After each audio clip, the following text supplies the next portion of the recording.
Fala galera, sou o Júlio de Lima, especialista na área de testes de software, atuando na área há mais de 13 anos. Tenho um bacharel em engenharia de software, uma especialização em docência no ensino superior e um mestrado em engenharia elétrica e computação com foco em testes e inteligência artificial.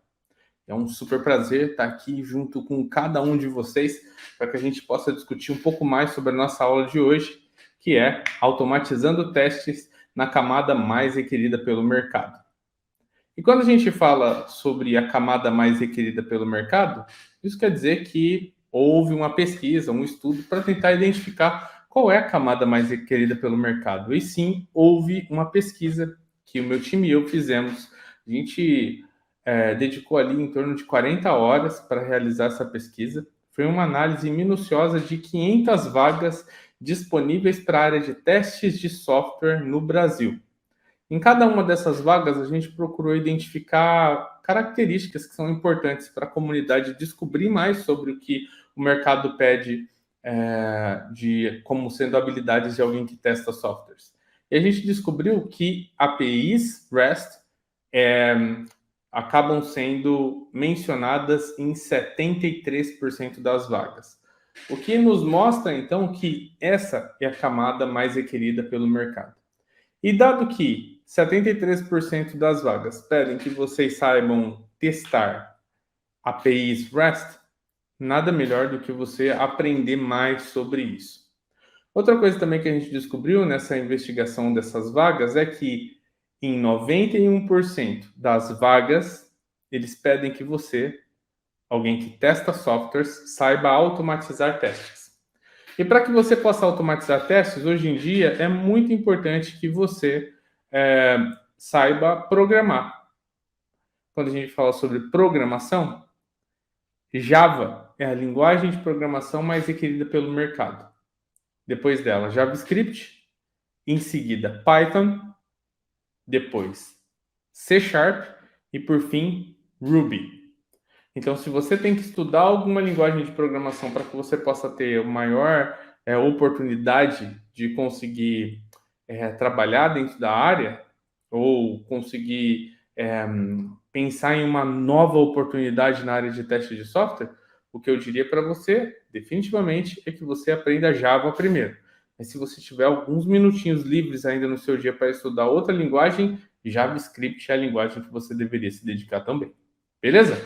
Bom, dado que a gente já conhece aqui qual que é o requisito principal do mercado quando a gente fala em camadas, nesse desenho vocês vão conseguir ver um sistema quebrado aqui em diversas partes. Do lado esquerdo a gente vê as interfaces, como sendo API, como sendo uma interface de programação de aplicações, e interfaces gráficas de usuário, como por exemplo desktop, web, mobile. Todas elas são todas essas três que eu acabei de mencionar, desktop, web e mobile, são camadas de interface gráfica que fazem interface diretamente entre o usuário e a máquina. Olha só que bacana. E aí, o que acontece é que essas interfaces que vocês veem à esquerda acabam por se comunicar com os nossos softwares, que a gente chama aqui de back-end. E existe uma ponte entre o back-end e as interfaces. O nome dessa ponte é API. E hoje em dia é muito comum a gente ter APIs construídas de diversas formas, né? A gente tem APIs que são construídas com base no uso do protocolo SOAP, a gente tem APIs que fazem uso do estilo de arquitetura REST, APIs que são construídas em GraphQL, né? A gente tem aí diversas formas de construir uma API. Hoje em dia é muito comum que as empresas adotem o estilo de arquitetura REST. Hoje a gente vai falar especificamente sobre isso, tá bom? Mas só para você entender dentro desse desenho, ela é quem faz a ponte e a comunicação entre as interfaces e o seu back-end, ok? Ótimo. Sabendo disso, é muito importante também que você entenda que existe uma documentação que descreve essa interface.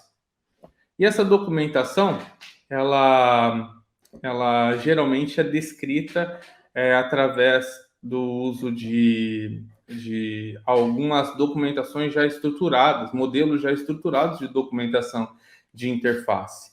Hoje em dia, se a gente for falar dos que são mais conhecidos, eu diria com certeza que Swagger, OpenAPI são alguns dos mais conhecidos. E aí a gente vê aqui uma API que foi descrita utilizando OpenAPI e que está sendo aberta aqui no editor do Swagger. Essa documentação escrita em OpenAPI é como se fosse um código que geralmente é escrito dentro de um arquivo YML, que é o YAML. Então, dentro desse arquivo, você tem então a descrição de quais são as operações que você pode executar dentro de uma determinada API. Essa API que vocês veem aqui, a Credit Restriction, ela é uma API que foi criada por um grande amigo meu, que é o Elias Nogueira. Se depois você pesquisar sobre Elias Nogueira no Google, você provavelmente vai encontrar alguns artigos ou palestras dele. Mas ele também tem um GitHub que é lotado de repositórios para você poder estudar e aprender mais sobre APIs e também sobre testes de API. Ele é uma grande referência também em testes de API a nível mundial. E ele criou essa APIzinha aqui, que é a Restrictions, Credit Restriction, e aí a gente vê aqui que existem duas operações possíveis dentro dessa API.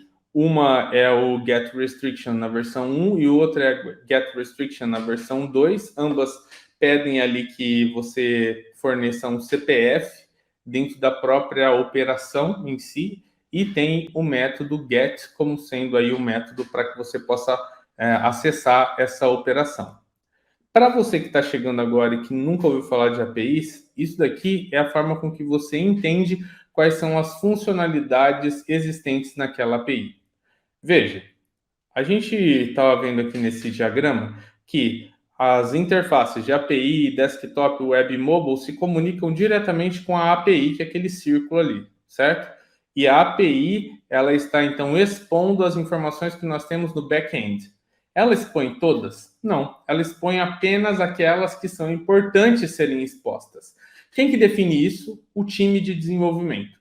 É o time que está desenvolvendo a API que fala, olha, eu quero expor a funcionalidade 1, 2, 3, 4 e 5, mas eu não quero expor as funcionalidades 6, 7, 8 e 9, entende? É o time de desenvolvimento que descreve isso.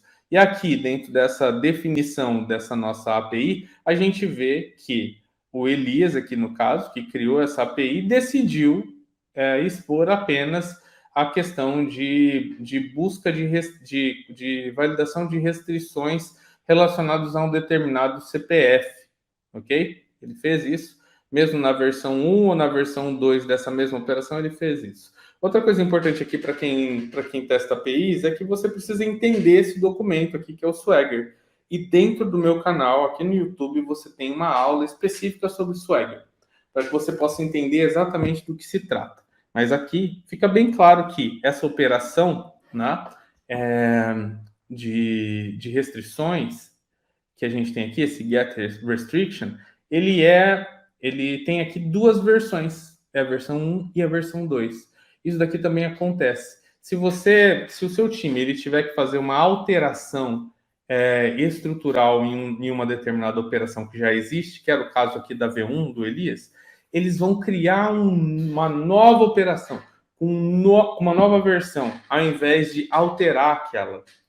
Por que isso? Porque assim a gente garante algo chamado backwards compatibility, que em português seria retrocompatibilidade, ok? Então essa retrocompatibilidade basicamente é o seguinte: se algum dia eu criei uma operação que está na versão 1.0, eu posso ter diversos dispositivos, diversos aplicativos móveis, aplicações desktop, aplicações web que estão consumindo a minha API através da versão 1.0. Se eu vou lá e mudo a versão 1.0 para que a versão 1.0 ela seja realmente alterada, modificada, o que vai acontecer? Todas essas aplicações que estão consumindo a minha API, elas podem quebrar. Então, o que a gente faz é fazer com que aquela versão ela seja uma versão que ela não vai ser modificada, ela vai ter novas versões daquilo. ok? Então, a V1 é a V1.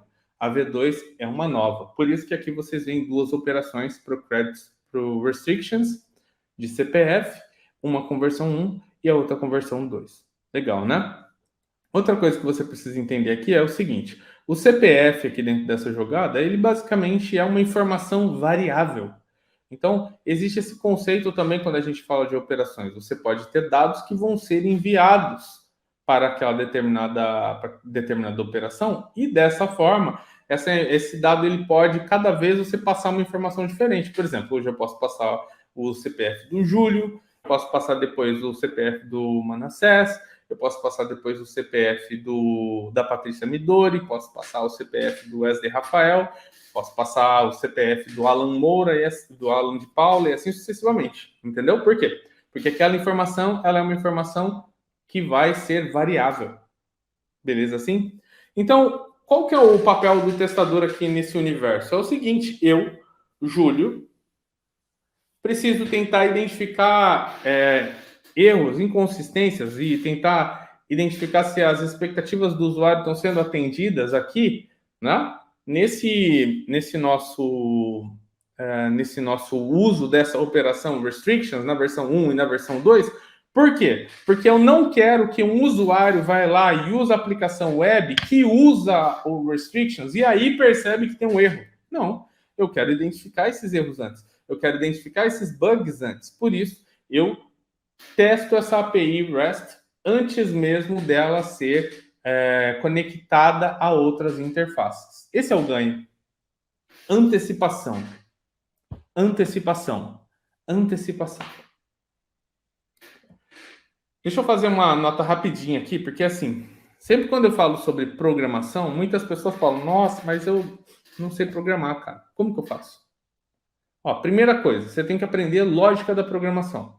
E lógica da programação tem um monte de curso gratuito no YouTube.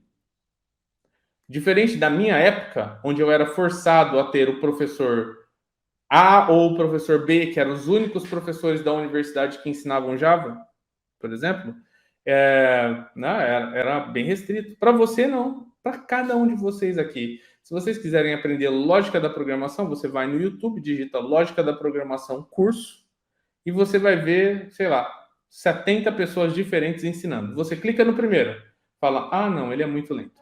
Clica no segundo: ah, não, ele é muito rápido. Clica no terceiro: ah, não, ele não fala de maneira lógica. Clica no quarto: ah, olha, comecei a gostar desse. Entendeu o que eu quero dizer? Quando você parou naquele que você fala: nossa, esse explicou muito bem, aí você continua seguindo aquele professor. Faz sentido assim para você? Faz, né? Agora, para quem quer aprender Java, é um mundo gigantesco. Né? É um mundo gigante. Tem livros, por exemplo, tem um livro que eu li e que, puxa, me ajudou bastante com Java, chamado Head First, ou no Brasil, Use a Cabeça. É um livro muito legal, muito didático, entendeu? Só que daí você vai ver que tem muita coisa lá dentro. Para quem testa softwares, o nível de conhecimento que você tem que ter de programação, ele é mais limitado. Por quê? Porque você vai utilizar para automação de testes inicialmente. Se depois você quiser evoluir muito, né, como sendo um QA, você vai aprender mais, vai aprender o quanto você conseguir sobre programação. Mas de início, você precisa aprender sobre automação. Então, o que eu faço? Dentro da minha mentoria em teste de software, que é o meu treinamento onde eu preparo pessoas para alavancar suas carreiras, eu tenho um módulo específico de programação para quem quer aprender a automatizar. Entendeu? Outra dica que eu te dou também é a seguinte: ah, Júlio, eu não vou entrar na mentoria, né? Porque, sei lá, não é ainda o meu momento. Beleza. Você tem ali, então, um curso introdutório à programação para aqueles que querem aprender a automatizar seus testes, que é uma playlist que tem o mesmo nome que eu acabei de mencionar, curso gratuito de programação para aqueles que querem automatizar seus testes. É ali uma boa ideia para você também, beleza? Ótimo. É super importante você ter essa noção de que, né, programação é importante para você, porque, como eu disse antes, 91% das vagas exige que você conheça sobre programação para que você possa automatizar seus testes, ok? Massa! Entenderam aqui sobre a documentação das APIs REST, né? Alguns dos testes mais comuns a serem realizados quando a gente fala sobre testes em APIs REST são aderência ao Swagger, regras de negócio e performance e segurança, não foi isso? Pois é. Aderência ao Swagger é o seguinte, é você vir aqui, olha para o Swagger, vai lá, olha para a API e começa a identificar se a API atende a como o Swagger foi descrito. Isso seria aderência ao Swagger. Regra de negócio é diferente, é assim, puxa, eu tenho lá uma operação de verificar restrições de um CPF. Caraca, quais são as regras que estão relacionadas a isso? Ah, se o CPF, se na nossa base de dados o CPF, sei lá, tem uma informação, sei lá, se dentro da nossa base de informações a pessoa que tem esse determinado CPF tem uma pendência, uma conta não paga, puxa, entende? Tem que devolver que existe uma restrição para esse determinado CPF, senão não. Então a regra tem que ter uma pendência. Então você vai lá e brinca com as informações. Fala, eu quero que o CPF do Júlio tenha uma pendência. Você vai lá e registra uma pendência para o Júlio. Você vem aqui e faz uma chamada à API de restrições com o CPF do Júlio, então ele tem que voltar que tem pendência. Você vai lá e remove aquela pendência. Chama de novo a operação de restrições e não pode mais ter a pendência. Entende o que eu quero dizer? É assim que você testa. Certo? É claro, você já assistiu aqui em outras aulas, tem que ter técnica de teste para te ajudar a escolher o que testar melhor, tem que testar em diversas camadas, tem um monte de coisa que tem que acontecer. Mas, no geral, é isso que acontece, certo? Então, eu testo para identificar se as regras de negócio estão sendo atendidas. Outra coisa que eu posso fazer é testar performance, que é falar assim, olha, tá bom. Se eu chamei com uma. Se eu fiz uma requisição apenas para a operação, deu bom, funcionou certinho. Agora, deixa eu colocar 300 usuários ao mesmo tempo fazendo uma requisição fazendo uso dessa operação de API V1 Restrictions com um CPF qualquer. Será que a API vai continuar funcionando normalmente ou ela vai ter a sua performance degradada? O tempo de resposta degradado? Entende? É sobre isso que a gente está falando aqui. Ou segurança, que é assim, quais são as formas de eu conseguir burlar a segurança que controla, que apenas pessoas que são realmente autorizadas vão fazer uso dessa opção de restrictions? Será que quando eu chamo os restrictions de um CPF que eu não tenho acesso, eu consigo ver as informações dele? Puxa, isso seria um caos. Já pensou? Você vai lá e coloca o meu CPF e consegue ver as restrições do meu CPF, sendo que você só deveria ter acesso às suas restrições? Ou se é o inverso, se eu tenho acesso às suas restrições, entende? Como é que isso seria? Faz sentido? Então é importante que você também teste questões relacionadas à segurança. Tem outras questões ainda relacionadas à segurança. Por exemplo, hoje em dia a gente tem a Lei Geral de Proteção de Dados. Pô, será que aqui dentro dessa informação de restrictions, dessa operação de restrictions, tá vindo alguma informação que não deveria ser nunca informada? Entendeu? Então, há diversas formas de você testar segurança. Dentro da mentoria, a gente aprende a testar aderência ao Swagger, regras de negócio através de uso de técnicas de teste, performance. A gente tem materiais suplementares para que você possa estudar um pouco mais sobre segurança, entende? Então, se você segue um caminho onde já está te preparando para o mercado, você já tem acesso direto a informações que estão relacionadas a isso. Se você não tem, tem a internet inteira aí para você pesquisar. Né? Você pode procurar a informação, identificar e aprender com ela, beleza? Mas esses daqui são alguns dos testes que geralmente a gente faz quando a gente está falando de testes de API REST. Quando a gente fala sobre a perspectiva de ferramentas para testes de API REST, puxa, tem várias. Catalan, API GUI, API Fortress, PyRest Test, SOAP UI, Ready API, Taurus, Apache JMeter, Hopscotch, a gente tem o REST Console, a gente tem o Karate, a gente tem, puxa, tem vários. Postman, REST Assure, Assertable Airborne, tem várias ferramentas que estão aí disponíveis para que você possa testar APIs REST. Insomnia, que tem também dentro do meu canal alguns vídeos sobre ela, dentre diversas outras, ok? Hoje, eu quero mostrar para vocês como funciona a automação de testes com JUnity e REST Assure. São duas bibliotecas que você pode usar em projetos Java, mas você tem outras várias ferramentas que podem ser utilizadas, bibliotecas que podem ser utilizadas para isso, ok? Quando a gente fala sobre, né, a carreira em teste de software, a carreira em teste de software, ela é sobre testar, ok? E a gente tem um padrão chamado ISO 25010, que descreve características de qualidade de um software. Tem 8 características lá. Funcionalidade, eficiência, confiabilidade, usabilidade, manutenibilidade, portabilidade, segurança e compatibilidade, ok? Uma delas é segurança. Só que o que acontece? Dentro da área de engenharia de software em si, segurança é uma área completamente à parte. Completamente à parte. Eu estava falando de segurança aqui, tá? Isso daqui geralmente é uma área completamente à parte. Por quê? Porque você tem até, sabe, cursos de graduação de segurança da informação, curso de graduação, de pós-graduação de segurança, diversas certificações de segurança da informação. Tipo, cara, é um mundo à parte. Então, não é requerido do testador que você seja um especialista em segurança, muito menos que você tenha habilidades de um hacker, por exemplo. Não. O que você tem que saber é, pelo menos um básico para que você consiga, durante os seus testes, exercitar a sua API e conseguir ter algum tipo de resultado quanto à forma com que ela funciona. Ok? Então, só deixando claro aí para vocês esse tópico. Performance, dentro da área de teste de software, já costumava ser uma área de especialista.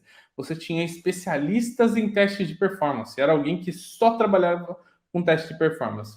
Hoje em dia, já está mais incorporado na carreira do QA que ele ou ela conheça um pouco sobre, sobre testes de segurança. Mas não que essa pessoa seja uma especialista nisso. Ela conhece o suficiente para ser perigoso. Basicamente é isso. Beleza? Show! Vamos lá então, porque eu quero mostrar aqui para vocês como que funciona a automação de testes quando a gente usa JUnity e REST Assure, ok? Vou compartilhar aqui minha tela com vocês. Vou colocar aqui num formato onde vocês vão ver apenas a minha tela, para ficar bem grandão aqui para você, ok? Vamos lá. Lembra lá que eu falei para vocês do Swagger, né? Olha só, esse daqui é um Swagger. É uma página web na qual eu posso acessar e ver quais são as operações permitidas. Eu posso até clicar nelas, olha só. Vou clicar aqui, tá vendo? Cliquei.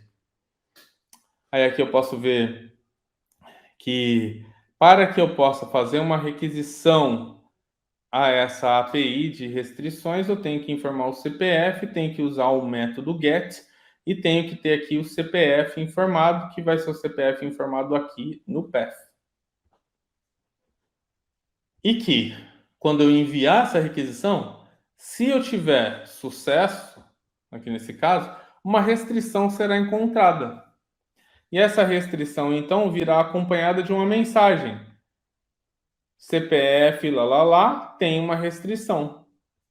Se vier 404, significa que não tem nenhuma restrição, entendeu? Então, basicamente, é desse jeito que eu interajo com essa API. Eu envio uma requisição, então eu tenho uma resposta, ok? Ótimo. Aqui, nós temos a API do Elias.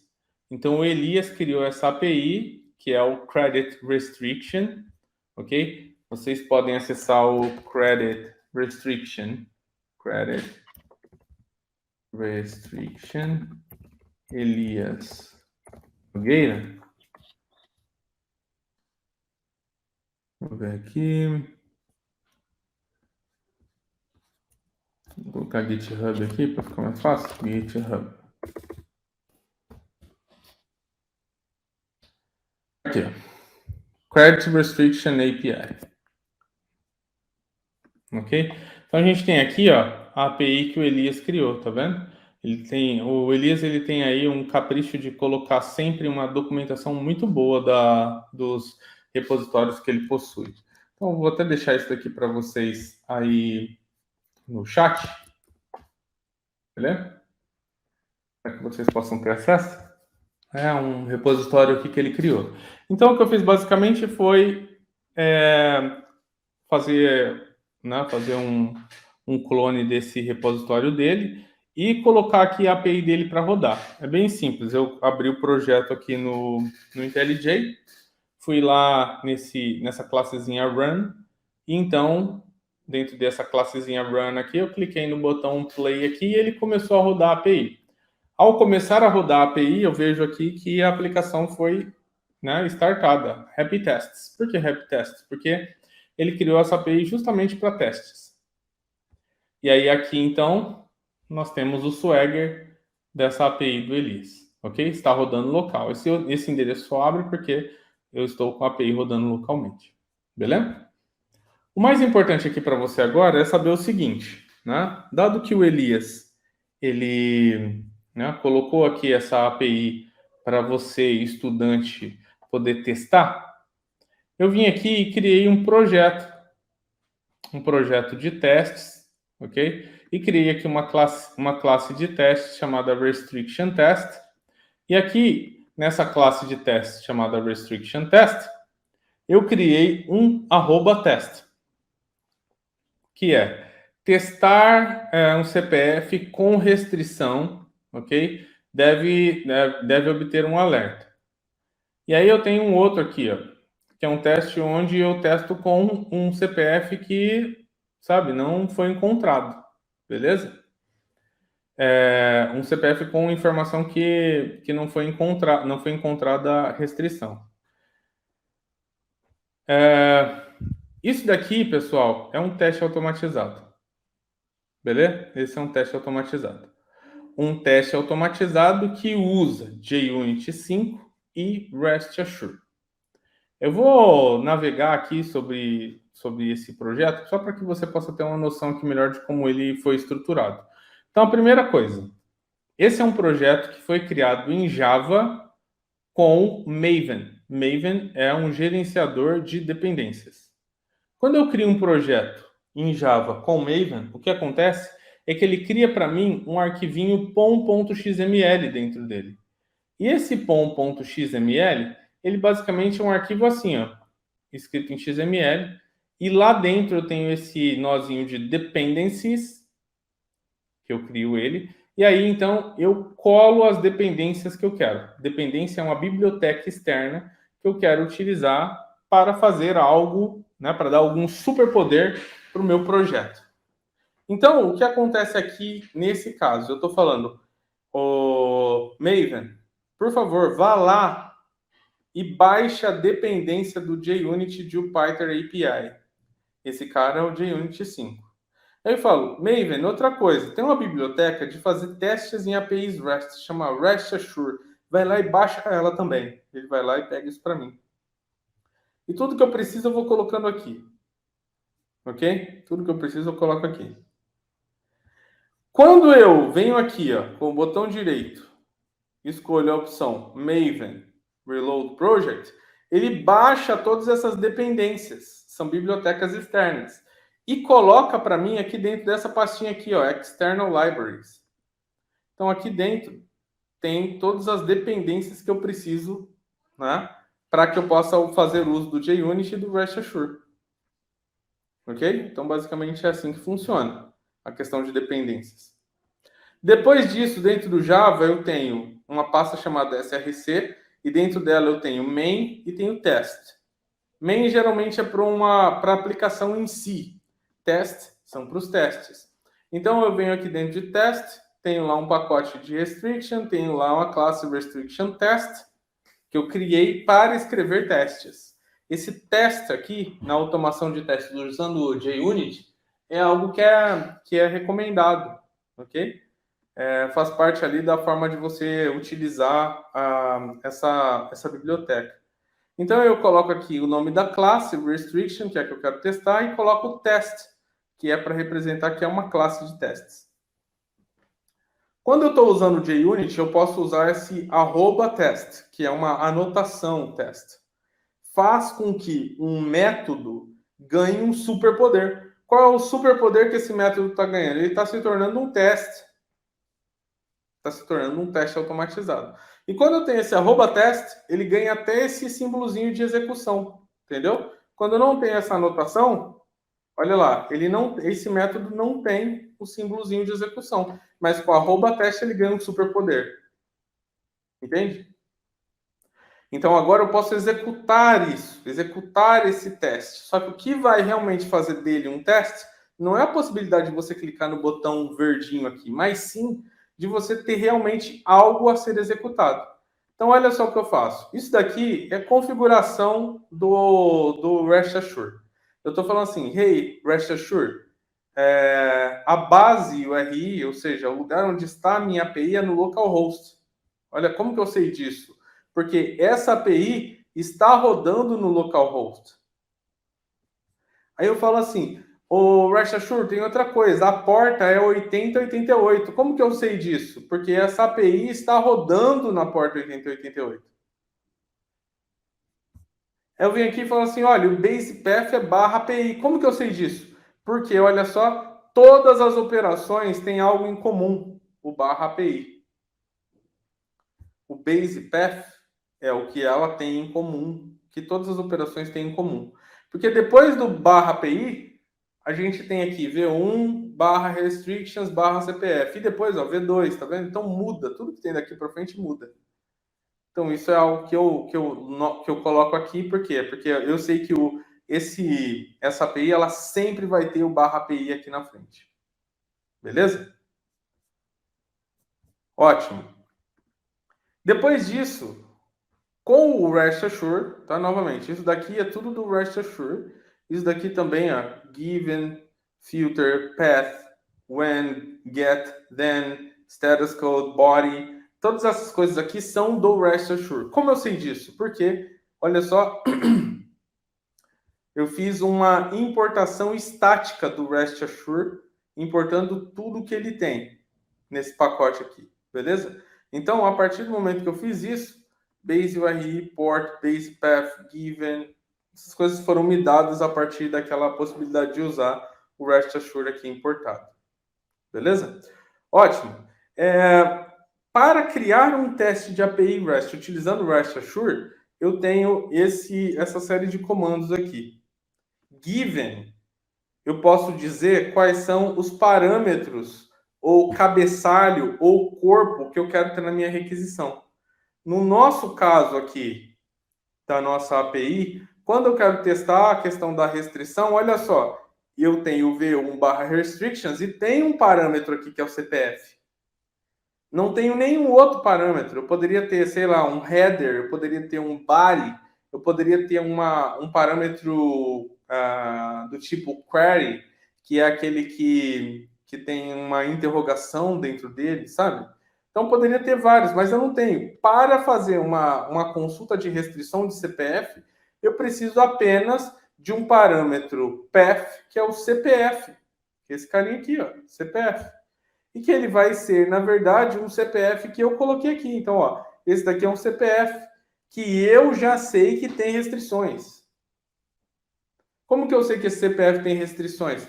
Porque lá na API do Elias, eu li que na documentação ele colocou alguns CPFs com restrição. Esse daqui é um deles. Então, esse é um CPF com restrição. Então, olha só. Given significa dado. Dado que eu esteja enviando um parâmetro CPF com esse CPF, já eu volto no filter para explicar para vocês mais ou menos do que se trata, tá? Dado que eu tenho esse PF param aqui, quando eu fizer uma requisição get para V1 restrictions e o CPF que tem aqui, tá vendo? Quando você usa um path param e você coloca aqui no get, ou no post, ou no put, ou no delete, ou seja lá onde for, na sua URI, um chave CPF, olha só, ele faz um match disso daqui com isso daqui. Se aqui tivesse CPFs, já não funcionaria. Se aqui tivesse CPFs ou CPFJ, já não funcionaria. Tem que ser o mesmo. Porque daí o que acontece? O próprio Rest Assure vai lá e troca essa chave CPF por esse valor aqui. Entendeu? Ótimo. Então, quando eu faço um get desse CPF, o que vai acontecer? Então, eu espero que o status code seja ok e que dentro do corpo da requisição tem uma mensagem escrita. CPF tem uma restrição. Como que eu sei disso? Eu sei disso porque eu vi aqui que 200 é o status esperado. HTTP status.scok no Rest Assure, ou melhor, né? Na verdade, isso daqui ele se estende até para outras coisas, tá vendo? O HTTP status vem do pacote do Apache HTTP. Então, o HTTP status.scok significa 200, ok? Significa o status 200. E é aqui basicamente uma constante aqui para um enum aqui, na verdade, para o nosso código 200. Então, quando eu falo isso daqui, ó, then status code e coloco 200 aqui, ou o enum que represente 200, o que vai acontecer é que o REST Assure vai entender que depois de fazer a requisição, ele tem que validar que o status code é 200 e tem que validar também que dentro do corpo da requisição tem um message com essa mensagem. Da onde que eu tirei isso? Da minha cabeça? Não. Olha só aqui, ó. Dentro do Swagger da API do Elias está escrito que a mensagem, olha só, a message tem esse formato. Então eu vim aqui e estou confirmando isso. Entende? Isso daqui é pré-condições, isso daqui é uma ação, isso daqui são as checagens que a gente está fazendo para saber se a API está funcionando corretamente. Ok? Ótimo. Dado que a API está de pé e que o teste está escrito, olha só como eu rodo esse teste. Só clico aqui, Run, ele vai lá e roda o teste e fala que deu sucesso. Entendeu? Isso daqui é um teste automatizado.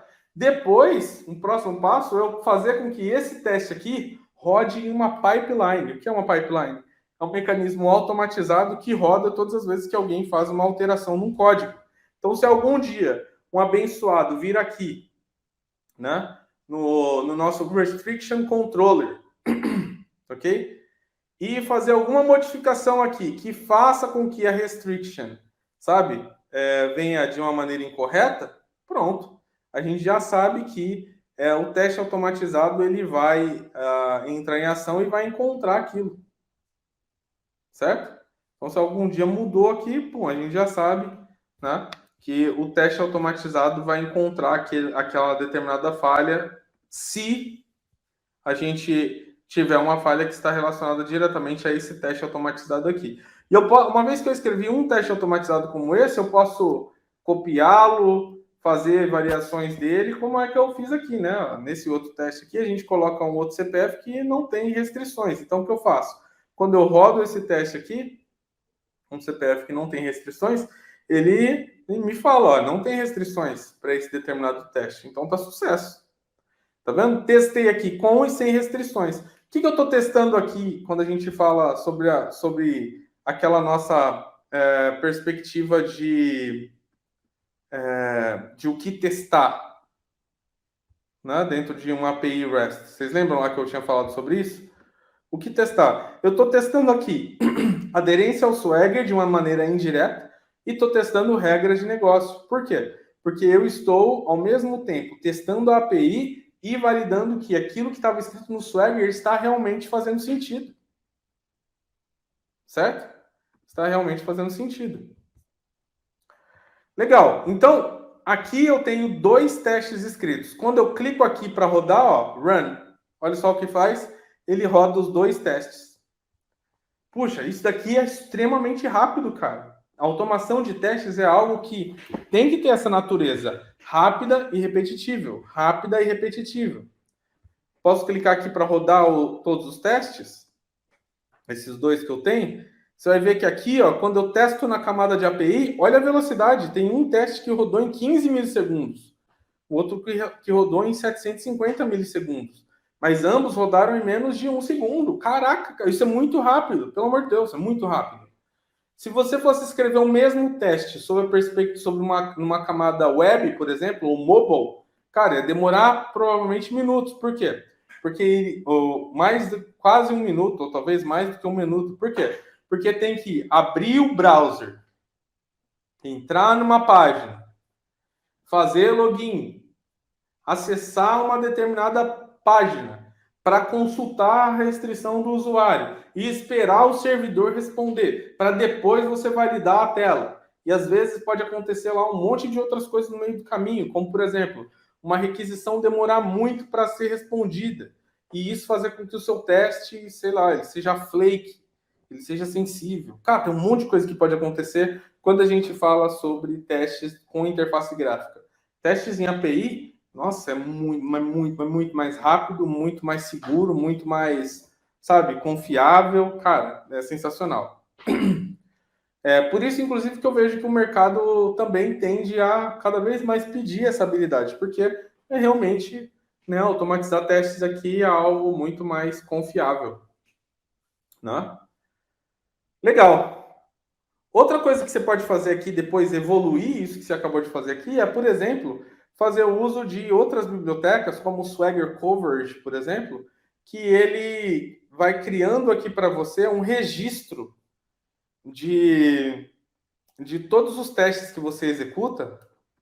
Ele cria aqui para você, ó, um documentinho como se fosse um Swagger aqui de o que o seu teste executou. E aí depois você pode utilizar uma outra ferramenta como o Swagger Coverage Command Line para que você consiga fazer um deparo entre o seu Swagger e o Swagger que foi criado aqui durante a sua execução e conseguir medir a cobertura dos seus testes.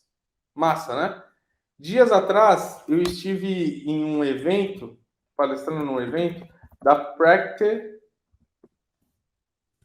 Test.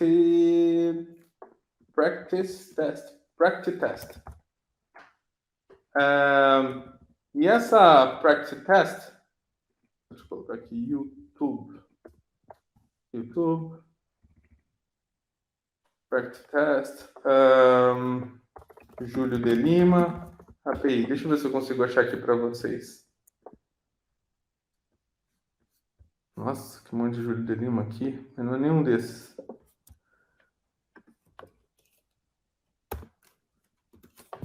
Practice Test. Aqui.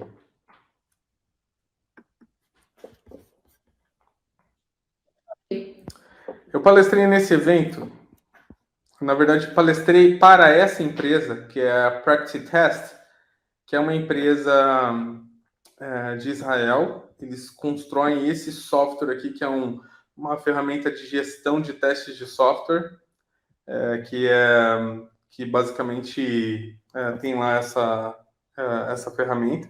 E eles me chamaram para fazer uma palestra para a audiência deles. Foi muito bacana. E durante essa palestra, eu apresentei um pouco mais sobre cobertura de testes automatizados. Durante esse ano de 2023, eu tive a oportunidade de palestrar até agora em pelo menos 6 eventos internacionais. E ainda tem mais 2. Um pela Lambda Test e outro em Berlim, que é um evento da Git Nation. Vai acontecer lá em Berlim a Test.js e eu vou até lá para fazer uma palestra também. Então, são alguns eventos internacionais. Esse daqui foi um deles online. Se vocês depois quiserem saber mais sobre cobertura de testes de API REST, essa é uma ótima palestra para você assistir. Então, vou colocar aí para vocês, para que depois vocês possam também assistir e entender um pouco mais sobre esse assunto. Beleza? Ótimo. Bom, testar e automatizar testes de API REST te dá maior empregabilidade. E com isso, você ganha muito mais oportunidades. Essas oportunidades são oportunidades de crescimento, oportunidades de alavanca, oportunidades de progressão na sua carreira. Você não pode perder essas oportunidades. Elas são muito importantes para a sua carreira e vão te ajudar muito. Beleza? Então, aprenda essas habilidades e você definitivamente vai ter muito mais chance de conseguir atingir o seu alavanque. Resumão, automatizar teste de API é uma das habilidades mais importantes para você ganhar destaque no mercado hoje e está preparado para 73% das vagas. Tem diversas ferramentas disponíveis para vocês. JUnity, Rest Assure é uma combinação boa para que você possa aprender como automatizar seus testes. Beleza? Agora com você. Você gostou da aula de hoje? Gostou mesmo? Então dá a sua curtida aí agora. Clica no botão curtir e mostra que você gostou da aula. Mas se você, achou, cara, fenomenal. Adorei essa aula, Júlio. Muito obrigado. Cara, eu sou grato porque você compartilhou esse conhecimento hoje com a gente. Deixe seu comentário, entendeu? Porque o seu comentário vale muito para mim. Se você viu que essa aula é importante para alguém, compartilha com o amiguinho. Um abraço, a gente se vê na nossa próxima aula. Até lá, pessoal!